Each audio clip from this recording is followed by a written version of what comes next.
দিয়েছে এটা একটা কমপ্লেন হলো? আপনি ঠাট্টা করছেন? আরে দূর দূর, অবাক হচ্ছি, অবাক। এটা একটা তুচ্ছ ব্যাপার। আর দ্বিতীয় কথা হচ্ছে বাজারটা তো আমাদের থানার আন্ডারেই পড়ে না, কি না? বোঝান বোঝান।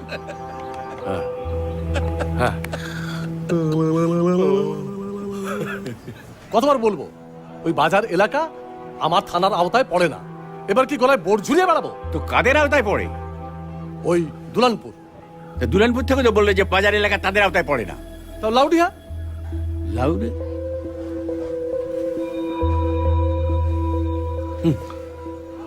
লাউডিয়া কি?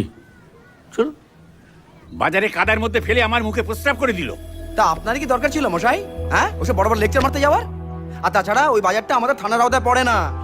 যেখানে যাচ্ছে সেখানেই তো বলছে তার আওতায় পড়ে না, তাহলে বাজারটা কার আওতায় পড়ে? বাজারটা ওটা প্রশান্ত মণ্ডল আর অসীম মণ্ডলের আওতায়। প্রশান্ত মণ্ডল এই কাজটা করলো, অথচ তারই আওতায় পড়ে। খুব যে প্রশান্ত মণ্ডল করছেন, আপনি জানেন প্রশান্ত মণ্ডল কে? কে? হ্যাঁ, এই যে প্রশান্ত মণ্ডল মালটা কে?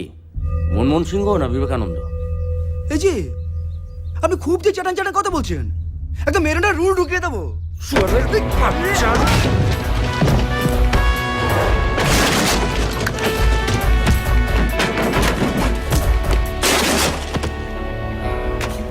শোন শোন, অনিমেষ দত্ত, স্পেশাল ব্রাঞ্চ। এ থানা বলছি ও থানা, ও থানা বলছি সে থানা।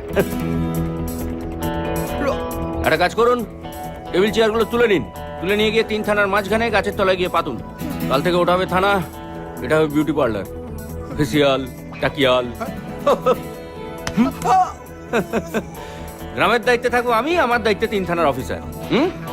আর একটা জিনিস ভালো করে মগজে ঢুকিয়ে নিন, যদি বেশি বারেন বার মেরে ফাটিয়ে দেবো।